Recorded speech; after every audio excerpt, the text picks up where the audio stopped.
തിരുവചനം തിരുവചനം ദൈവവചനം നിത്യവചനം. ലൈവിലൂടെ ഞങ്ങളെ ശ്രദ്ധിക്കുന്ന ഏവർക്കും യേശുക്രിസ്തുവിൻ്റെ ധന്യനാമത്തിൽ സ്നേഹവന്ദനം. ഒരിക്കൽ കൂടെ ദൈവവചനം ധ്യാനിക്കുവാൻ നമുക്ക് ലഭിച്ചിരിക്കുന്ന നല്ല അവസരത്തിനായിട്ട് ദൈവത്തെ സ്തുതിക്കുന്നു. ഇന്നത്തെ നമ്മുടെ ചിന്തയ്ക്ക് ആധാരമായിട്ടുള്ള തിരുവചനം യോഹന്നാൻ എഴുതിയ 1-ാം ലേഖനം 3-ാം അധ്യായം 1-ാം വാക്യമാണ്. നമുക്ക് ഏവർക്കും പരിചിതമായ ഒരു വാക്യമാണല്ലോ, കാൺമീൻ നാം ദൈവമക്കൾ എന്ന് വിളിക്കപ്പെടുവാൻ പിതാവ് നമുക്ക് എത്ര വലിയ സ്നേഹം നൽകിയിരിക്കുന്നു. ദൈവമക്കൾ എന്ന് വിളിക്കപ്പെടുവാൻ നമുക്ക് ദൈവം നൽകിയ സ്നേഹം, ആ നിലയിൽ നമ്മെ വിളിക്കുവാനുള്ള യോഗ്യതയില്ലെങ്കിലും ആ വിളിക്കപ്പെടുവാനുള്ള യോഗ്യത നമുക്ക് ലഭിച്ച ആ ദൈവസ്നേഹം, അതാണ് നമ്മുടെ ചിന്താവിഷയം. ദൈവം നമ്മെ സ്നേഹിച്ചു. ദൈവം നമ്മെ സ്നേഹിച്ചത് കൊണ്ട് നമുക്ക് ലഭിച്ച ഒരു പദവിയാണ് ദൈവമക്കൾ എന്നുള്ളത്. നാം ആരും ദൈവമക്കളായിട്ട് ജനിച്ചവരല്ല. ദൈവത്തിൻ്റെ സൃഷ്ടികളാണ് നാം എല്ലാവരും. ദൈവത്തിൻ്റെ സൃഷ്ടികളാണ് എങ്കിൽ പോലും പാപനിമിത്തം നാം ദൈവത്തിൽ നിന്ന് അകലപ്പെട്ടു പോയവരാണ്. ദൈവത്തിൽ നിന്ന് അകറ്റിയ, അല്ലെങ്കിൽ ദൈവം നമ്മെ ദൈവമായിട്ട് നമുക്ക് ബന്ധമില്ലാത്ത അവസ്ഥയിൽ പാപം നമ്മെ ദൈവത്തിൽ നിന്ന് അകറ്റിക്കളഞ്ഞിരിക്കുന്നു. നിങ്ങളുടെ അകൃത്യങ്ങൾ അത്രേ നിങ്ങളെയും ദൈവത്തെയും തമ്മിൽ ഭിന്നിപ്പിച്ചിരിക്കുന്നത് എന്ന് യെശയ്യാ പ്രവാചകന്റെ പുസ്തകത്തിൽ നാം വായിക്കുന്നുണ്ട്. അകൃത്യങ്ങൾ നിമിത്തം, പാപങ്ങൾ നിമിത്തം ദൈവത്തിൽ നിന്ന് അകന്നുപോയ, ദൈവത്തിൻ്റെ ശത്രുക്കളായ നമ്മെ ദൈവത്തിൻ്റെ മക്കൾ എന്ന് വിളിക്കത്തക്ക നിലയിൽ ദൈവം നമ്മെ സ്നേഹിച്ചു. ഇപ്പോൾ നാം ദൈവമക്കളാണ്. കാൺമീൻ നാം ദൈവമക്കൾ എന്ന് വിളിക്കപ്പെടുവാൻ പിതാവ് നമുക്ക് എത്ര വലിയ സ്നേഹം നൽകിയിരിക്കുന്നു. ആ സ്നേഹത്തെ വിശേഷിപ്പിച്ചിരിക്കുന്നത് എത്ര വലിയ സ്നേഹം, ഹൗ ഗ്രേറ്റ് ലവ്. അതെ, ദൈവം നമ്മെ സ്നേഹിച്ച ആ സ്നേഹത്തെ സംബന്ധിച്ച് പറയുമ്പോൾ അതുപോലെ മറ്റൊരു സ്നേഹമില്ല. അതുപോലെ നമ്മെ സ്നേഹിച്ചവർ മറ്റാരുമില്ല. ആ ദൈവസ്നേഹത്തിൻ്റെ മഹത്വം നമുക്ക് കാൽവറിയിലെ ക്രൂശിൽ കാണുവാനായിട്ട് സാധിക്കും.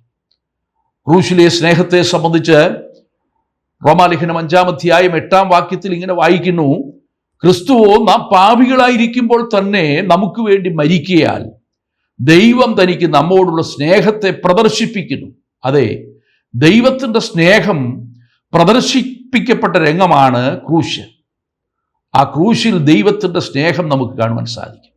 ആരോടുള്ള സ്നേഹം? പാപികളായ നമ്മോടുള്ള സ്നേഹം, ദൈവത്തിൽ നിന്ന് അകന്നുപോയ നമ്മോടുള്ള സ്നേഹം. പാപം ചെയ്യുന്നവൻ പിശാചിൻ്റെ മകനാകുന്നു എന്ന് നാം തിരുവെഴുത്തിൽ വായിക്കുന്നുണ്ട്. അപ്പോൾ പാപം ചെയ്ത് പിശാചിൻ്റെ മക്കൾ എന്ന പേരിന് അർഹരായിരിക്കുന്ന നമ്മെ ദൈവത്തിൻ്റെ മക്കളാക്കി തീർക്കുവാനുള്ള ദൈവസ്നേഹം, അതാണ് നാം ക്രൂശിൽ കാണുന്നത്. ക്രിസ്തുവോ നാം പാപികളായിരിക്കുമ്പോൾ തന്നെ നമുക്ക് വേണ്ടി മരിക്കയാൽ ദൈവം തനിക്ക് നമ്മോടുള്ള സ്നേഹത്തെ പ്രദർശിപ്പിക്കുന്നു. ആ ദൈവസ്നേഹത്തെ സംബന്ധിച്ചാണ് വിശുദ്ധ ബൈബിളിൽ യോഹന്നാന്റെ സുവിശേഷം 3-ാം അധ്യായം 16-ാം വാക്യത്തിൽ രേഖപ്പെടുത്തിയിരിക്കുന്നത്. അവിടെ നാം ഇങ്ങനെ വായിക്കുന്നു: തൻ്റെ ഏകജാതനായ പുത്രനിൽ വിശ്വസിക്കുന്ന ഏവനും നശിച്ചു പോകാതെ നിത്യജീവൻ പ്രാപിക്കേണ്ടതിന് ദൈവം അവനെ നൽകുവാൻ തക്കവണ്ണം ലോകത്തെ സ്നേഹിച്ചു. അതേ പ്രിയപ്പെട്ടവരെ, ദൈവം നമ്മെ സ്നേഹിച്ചത് എപ്രകാരമാണ്? ദൈവം നമ്മെ സ്നേഹിച്ചത് എന്തിനു വേണ്ടിയാണ്? ആ ദൈവസ്നേഹത്തിൻ്റെ മഹത്വം നാം ദർശിക്കുമ്പോൾ നമുക്കിങ്ങനെ മനസ്സിലാക്കുവാൻ കഴിയും: നാം നശിച്ചു പോകാതിരിക്കുവാൻ. അതെ, പിശാചിൻ്റെ മക്കൾ എന്നുള്ള നിലയിൽ, പാപികൾ എന്നുള്ള നിലയിൽ നാം ദൈവകോപത്തിന് വിധിക്കപ്പെട്ടവരായിരുന്നു. നാം നശിക്കേണ്ടവരാണ്, നിത്യനാശത്തിലേക്ക് പോകേണ്ടവരാണ്. നാശത്തിൻ്റെ നാശപാത്രങ്ങളായിരുന്ന നമ്മെ, കോപപാത്രങ്ങളായിരുന്ന നമ്മെ, നശിച്ചു പോകേണ്ട നമ്മെ രക്ഷിക്കുവാൻ ദൈവത്തിന് പ്രസാദം തോന്നി. നാം നശിച്ചു പോകാതിരിപ്പാൻ ദൈവം നമ്മോടുള്ള സ്നേഹം പ്രദർശിപ്പിച്ചു. അതാണ് ക്രൂശിൽ നാം കാണുന്നത്. നമ്മോടുള്ള ദൈവസ്നേഹത്തിൻ്റെ മഹത്വം, ആ ദൈവസ്നേഹത്തിൻ്റെ ശ്രേഷ്ഠത ക്രൂശിലേക്ക് നോക്കുന്ന ഒരു വ്യക്തിക്ക് ദർശിക്കുവാനായിട്ട് സാധിക്കും. കർത്താവായ യേശു ക്രിസ്തു നമ്മെ സ്നേഹിച്ച ആ സ്നേഹം നമ്മെ ദൈവമക്കളാക്കി തീർക്കുവാൻ, കാൺമീൻ നാം ദൈവമക്കൾ എന്ന് വിളിക്കപ്പെടുവാൻ പിതാവ് നമുക്ക് എത്ര വലിയ സ്നേഹം. നാം ഇപ്പോൾ ദൈവമക്കളാകുന്നു. നാം എങ്ങനെയാണ് ദൈവമക്കളായിത്തീരുന്നത്? ക്രൂശിലെ സ്നേഹം ഒരു വ്യക്തി ദർശിക്കണമെങ്കിൽ അതിൻ്റെ പിന്നിൽ എന്താണ് ദൈവം നമ്മോടുള്ള ബന്ധത്തിൽ ചെയ്യുന്നത്, ദൈവത്തിൻ്റെ പരിശുദ്ധാത്മാവ് തമ്മിൽ എന്താണ് ചെയ്തുകൊണ്ടിരിക്കുന്നത്, ഇതൊക്കെ തിരുവെഴുത്തിൽ നമുക്ക് കാണുവാൻ കഴിയും. ദൈവത്തിൻ്റെ പരിശുദ്ധാത്മാവ് നമ്മിൽ പരിവർത്തിക്കുന്നത് കൊണ്ടാണ് നമുക്ക് ദൈവമക്കളായിത്തീരുവാൻ കഴിയുന്നത്. പാപത്തെക്കുറിച്ചും നീതിയെക്കുറിച്ചും ന്യായവിധിയെക്കുറിച്ചും ലോകത്തിന് ബോധം വരുത്തുക എന്നുള്ളതാണ് പരിശുദ്ധാത്മാവ് ചെയ്തുകൊണ്ടിരിക്കുന്നത്. നമ്മുടെ കർത്താവായ യേശു ക്രിസ്തു തൻ്റെ രക്ഷാകരമായ പ്രവൃത്തി തികച്ച് കർത്താവ് തൻ്റെ പിതാവിൻ്റെ സവിധത്തിലേക്ക് കരേറിപ്പോയെങ്കിലും ആ രക്ഷാകരമായ പ്രവൃത്തി നിവർത്തിച്ച ശേഷം കർത്താവ് വാഗ്ദത്തം ചെയ്തതുപോലെ പരിശുദ്ധാത്മാവിനെ ലോകത്തിലേക്ക് അയച്ചു. പരിശുദ്ധാത്മാവ് ഇന്ന് ലോകത്തിൽ പരിവർത്തിച്ചുകൊണ്ടിരിക്കുന്നു. പരിശുദ്ധാത്മാവ് ചെയ്യുന്ന ഏറ്റവും പ്രാധാന്യമുള്ളൊരു ശുശ്രൂഷ കർത്താവായ യേശുക്രിസ്തുവിലൂടെ നിവർത്തിച്ച രക്ഷയെ മനുഷ്യവർഗത്തിന്റെ ഹൃദയത്തിലാക്കി തീർക്കുക എന്നുള്ളതാണ്. രക്ഷയെ സംബന്ധിച്ചുള്ള പരിജ്ഞാനം നൽകുക എന്നുള്ളതാണ്. പരിശുദ്ധാത്മാവ് ഒരു പാപിയായ വ്യക്തിയിൽ പാപബോധം നൽകുന്നു. ഈ വചനം ശ്രദ്ധിക്കുന്ന പ്രിയപ്പെട്ടവർ, ദൈവത്തിന്റെ പരിശുദ്ധാത്മാവിന്റെ ശബ്ദം ശ്രദ്ധിച്ചിട്ടുണ്ടോ? താങ്കൾ ഒരു പാപിയാണ്. താങ്കൾ പാപത്തിൽ ജനിച്ച വ്യക്തിയാണ്, പാപത്തിൽ ജീവിക്കുന്ന വ്യക്തിയാണ്. പാപത്തിൽ മരിച്ചാൽ പാപത്തിന്റെ ശിക്ഷ ഭയാനകമാണ്. പാപത്തിന്റെ ശമ്പളം നരകമാണ്. പാപത്തിന്റെ ശമ്പളം നിത്യമായ മരണമാണ്. ആ പാപത്തിന്റെ ശമ്പളമായ മരണത്തിൽ നിന്ന്, നിത്യമായ ശിക്ഷാവിധിയിൽ നിന്ന് നമ്മെ വിടുവിക്കത്തക്ക നിലയിൽ ദൈവം തന്റെ രക്ഷാകര വേല പൂർത്തിയാക്കിയിരിക്കുന്നു. ഇനി പാപത്തിന്റെ പരിഹാരത്തിന് വേണ്ടി നാം മറ്റാരിലും ആശ്രയിക്കേണ്ട ആവശ്യമില്ല. പാപത്തിന്റെ പരിഹാരത്തിന് വേണ്ടി നാം മറ്റൊരിടത്തും പോകേണ്ട ആവശ്യമില്ല. പാപത്തിന്റെ പരിഹാരത്തിന് വേണ്ടി ഇനി നമ്മുടേതായിട്ടുള്ള ഏതെങ്കിലും പ്രവർത്തികൾ കൂടെ അതോട് കൂട്ടിച്ചേർക്കേണ്ട ആവശ്യമില്ല. ദൈവം സൗജന്യമായി ഒരുക്കിയ രക്ഷ, പാപത്തിന്റെ പരിഹാരത്തിന് വേണ്ടി ദൈവം നിവർത്തിച്ച സമ്പൂർണമായ രക്ഷ, അതിനോട് മാനുഷികമായ യാതൊരു പ്രവർത്തികളും കൂട്ടിച്ചേർക്കേണ്ട ആവശ്യമില്ലാതെ വണ്ണം പാപത്തിന്റെ പരിഹാരത്തിന് വേണ്ടി ക്രൂശിലൊരുക്കിയ രക്ഷയെ മനുഷ്യവർഗത്തിന്റെ ഹൃദയത്തിലാക്കുവാൻ ദൈവം തന്റെ പരിശുദ്ധാത്മാവിനെ ലോകത്തിലേക്ക് അയച്ചിരിക്കുന്നു. പാപത്തെക്കുറിച്ച് ബോധം വരുത്തുന്ന ദൈവത്തിന്റെ പരിശുദ്ധാത്മാവ് താങ്കളുടെ ഹൃദയത്തിൽ പാപബോധം നൽകുമ്പോൾ, ഞാനൊരു പാപിയാണ്, ഞാൻ പാപത്തിൽ ജനിച്ച വ്യക്തിയാണ്, ഞാൻ പാപത്തിൽ ജീവിക്കുന്ന വ്യക്തിയാണ്, പാപം എന്നെ സമാധാനമില്ലാത്തവനാക്കി തീർത്തിരിക്കുന്നു, പാപം എന്നെ ദൈവത്തിൽ അകറ്റിക്കളഞ്ഞിരിക്കുന്നു, പാപം എന്നെ നിത്യമായ നാശത്തിലേക്ക് നയിച്ചുകൊണ്ടിരിക്കുന്നു, പാതാളത്തിന്റെ ആടുകളായി മൃത്യുവിനാൽ മേയ്ക്കപ്പെട്ട് നിത്യനരകത്തിലേക്ക് ഞാൻ യാത്ര ചെയ്തുകൊണ്ടിരിക്കുന്ന ഒരു വ്യക്തിയാണ്. എന്നാൽ ദൈവത്തിന്റെ പരിശുദ്ധാത്മാവ് പാപത്തെക്കുറിച്ച് ബോധം വരുത്തുക മാത്രമല്ല, ദൈവത്തിന്റെ നീതിയെക്കുറിച്ചും ബോധം വരുത്തുന്നു. എന്താണ് ദൈവത്തിന്റെ നീതി? ദൈവം നമ്മുടെ ഉള്ളിൽ നൽകുന്ന ദൈവത്തിന്റെ നീതി എന്ന് പറയുന്നത്, നാം പാപം സംബന്ധിച്ച് മരിക്കേണ്ടവരാണ്, ദൈവത്തിന്റെ ശിക്ഷയ്ക്ക് വിധിക്കപ്പെട്ടവരാണ്. എന്നാൽ കാൽവറിയിലെ ക്രൂശിൽ ഇതാ ദൈവം തന്റെ നീതി നിവർത്തിച്ചിരിക്കുന്നു. നമുക്ക് വേണ്ടി നീതിയായിത്തീർന്ന ദൈവത്തിന്റെ പ്രവൃത്തിയാണ് ക്രൂശിൽ നമുക്ക് കാണുവാൻ കഴിയുന്നത്. ദൈവത്തിന്റെ സ്നേഹം കാൽവറിയിലെ ക്രൂശിൽ പ്രദർശിപ്പിക്കുമ്പോൾ തന്നെ ദൈവത്തിന്റെ നീതിയും അവിടെ നമുക്ക് ദർശിക്കുവാനായിട്ട് സാധിക്കും. എന്താണ് ദൈവത്തിന്റെ നീതി? ദൈവത്തിന്റെ നീതിയെ സംബന്ധിച്ച് ഓർപ്പിക്കുകയുണ്ടായി, പാപം ചെയ്യുന്ന ദേഹി മരിക്കും, പാപത്തിന്റെ ശമ്പളം മരണം. അതെ, പാപി അനുഭവിക്കേണ്ട ദൈവത്തിന്റെ ശിക്ഷ, നാം അനുഭവിക്കേണ്ട ന്യായവിധി കർത്താവായ യേശു ക്രിസ്തു നമുക്ക് പകരം അനുഭവിച്ചു, നമുക്ക് വേണ്ടി ശിക്ഷ ഏറ്റെടുത്തു. നമ്മുടെ പാപത്തിന്റെ ശിക്ഷയാണ് ക്രിസ്തു ക്രൂശിൽ അനുഭവിച്ചത്. ദൈവത്തിന്റെ നീതി അവിടെ നിവർത്തിക്കപ്പെടുകയാണ് ചെയ്തത്.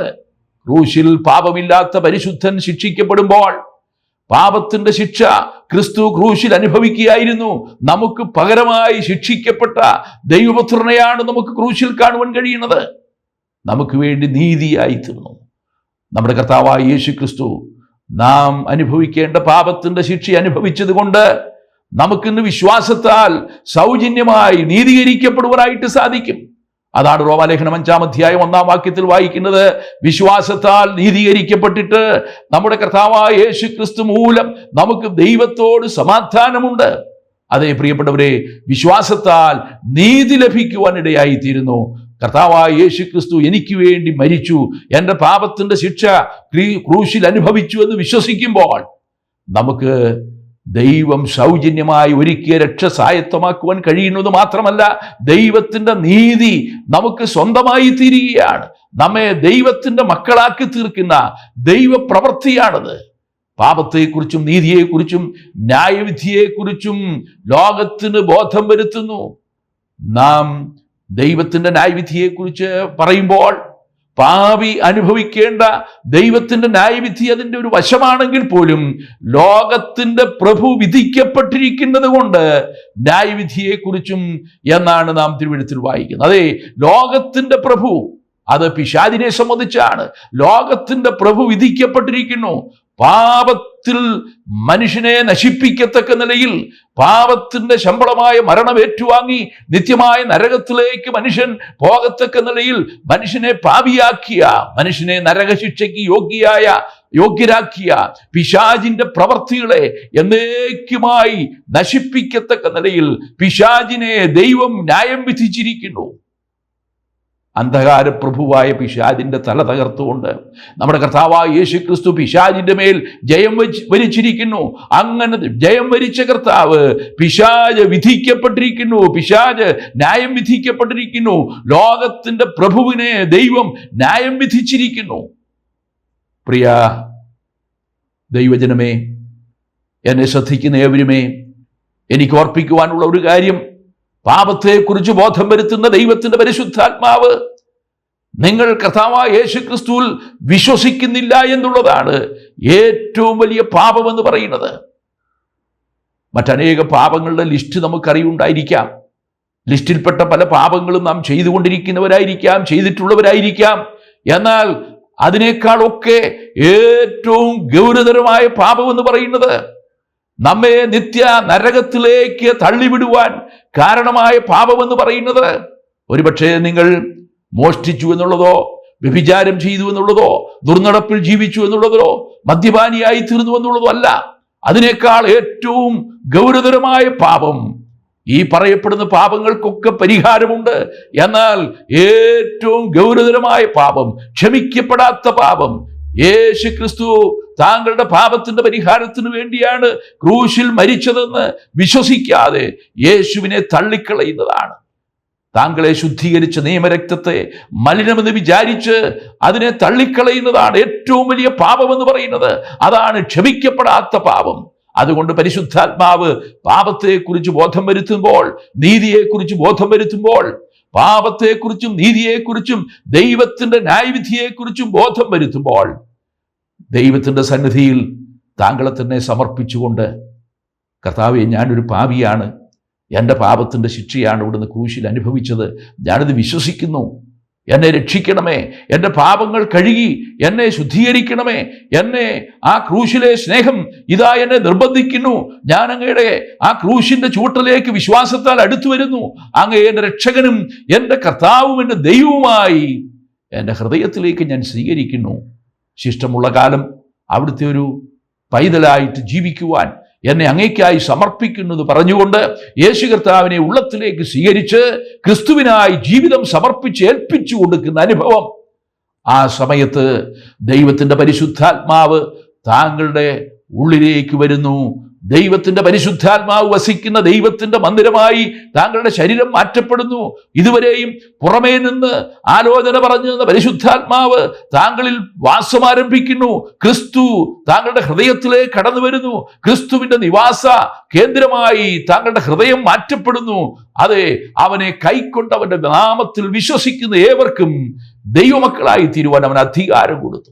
അവനെ കൈക്കൊണ്ട് അവന്റെ നാമത്തിൽ വിശ്വസിക്കുന്ന ഏവർക്കും ദൈവമക്കളായി തീരുവാൻ അവൻ അധികാരം കൊടുത്തു. യേശുവിനെ കൈക്കൊണ്ട് യേശു ക്രിസ്തുവിന്റെ നാമത്തിൽ വിശ്വസിക്കുമ്പോൾ നാം ദൈവമക്കളായി തീരുകയാണ്. അതെ, പിശാചിന്റെ മക്കളായിരുന്ന, പാപനിമിത്തം ദൈവത്തിൽ നകന്നുപോയ, ദൈവത്തിന്റെ ശിക്ഷയ്ക്ക് അർഹരായിരുന്ന നമ്മെ ദൈവത്തിന്റെ മക്കളാക്കി തീർക്കുവാൻ ക്രൂശിൽ ദൈവസ്നേഹം വെളിപ്പെടുത്തി ക്രിസ്തുവോ നാം പാപികളായിരിക്കുമ്പോൾ തന്നെ നമുക്ക് വേണ്ടി മരിക്കയാൽ ദൈവം തനിക്ക് നമ്മോടുള്ള സ്നേഹത്തെ പ്രദർശിപ്പിച്ചു.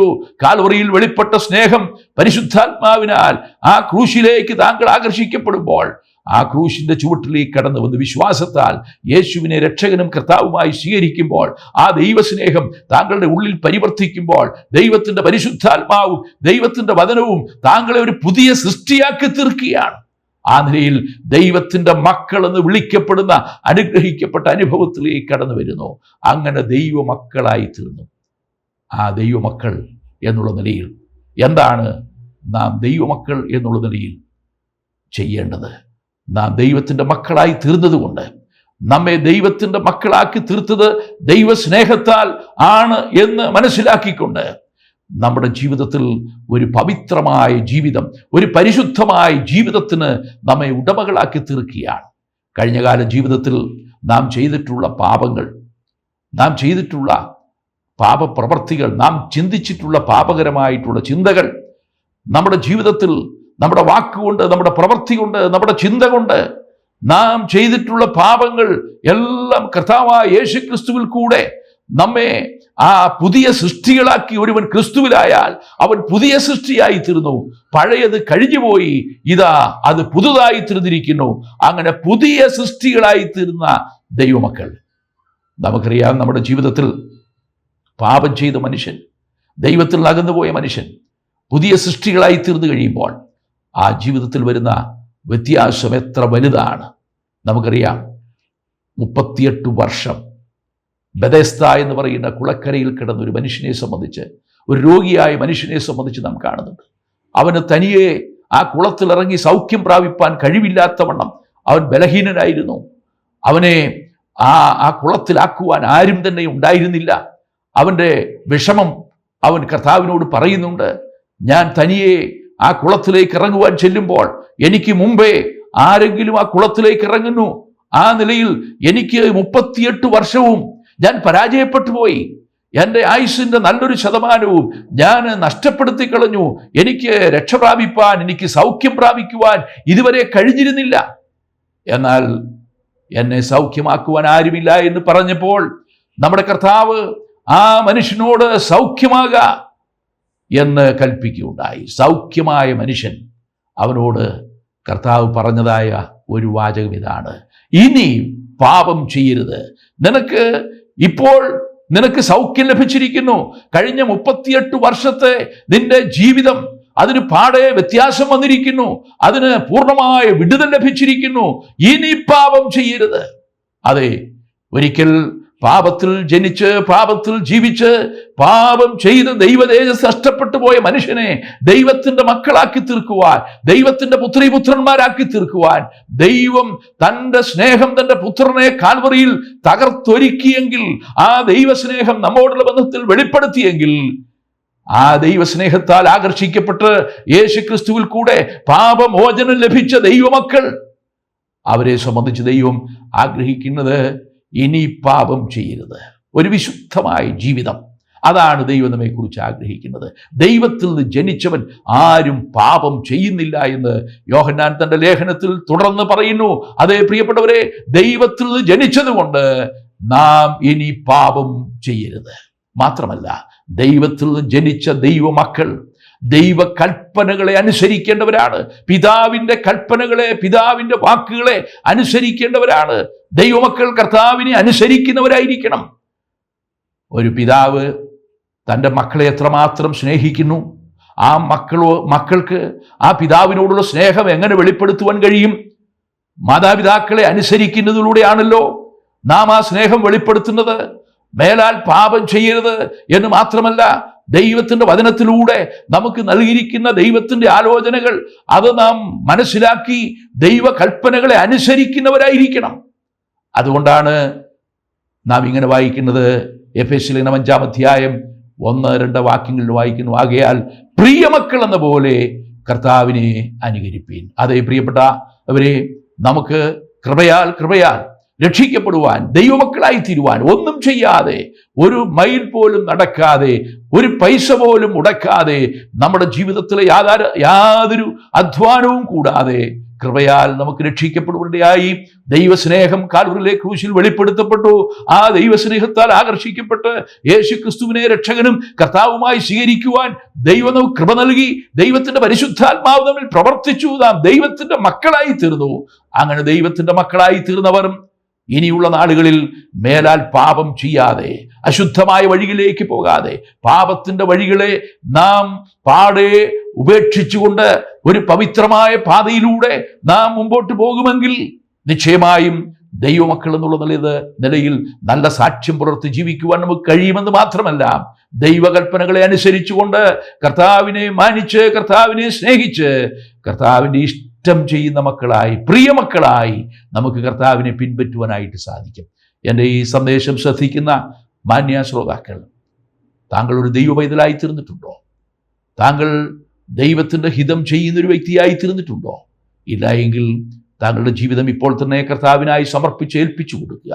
കർത്താവെ, ഞാനൊരു പാപിയാണ്, ഞാൻ പാപത്തിൽ ജനിച്ച് പാപത്തിൽ ജീവിക്കുന്ന, പാപത്തിൻ്റെ ശിക്ഷ ഏറ്റുവാങ്ങി നിത്യനരകത്തിലേക്ക് പോകേണ്ട ഒരു വ്യക്തിയാണെന്നാൽ എന്നെ രക്ഷിക്കണമേ, എൻ്റെ പാപങ്ങൾ എന്നെ കഴുകി എന്നെ ശുദ്ധീകരിക്കണമേ, എന്നെ അവിടുത്തെ ഒരു പൈതലാക്കി, ഒരു മകനാക്കി, മകളാക്കി രൂപാന്തരപ്പെടുത്തണമേ എന്നുള്ള പ്രാർത്ഥനയോട് സമർപ്പണത്തോടുകൂടെ തുടർന്നുള്ള നാളുകളിൽ ഞാൻ അങ്ങയുടെ ഇഷ്ടം ചെയ്യുന്നൊരു പൈതലായിരിക്കും. ഞാൻ അങ്ങയെ പ്രസാദിപ്പിക്കുന്ന, പാപം ചെയ്യാതെ അശുദ്ധിയിലേക്ക് പോകാതെ വിശുദ്ധമായ പാതയിൽ ജീവിക്കുവാൻ എൻ്റെ ശരീരാത്മദേഹികളെ അങ്ങയ്ക്കായി ഞാൻ സമർപ്പിക്കുന്നു. കർത്താവ് നമ്മെ സഹായിക്കട്ടെ. ഈ സന്ദേശം ശ്രവിച്ച ഏവരെയും കർത്താവ് അനുഗ്രഹിക്കുമാറാകട്ടെ.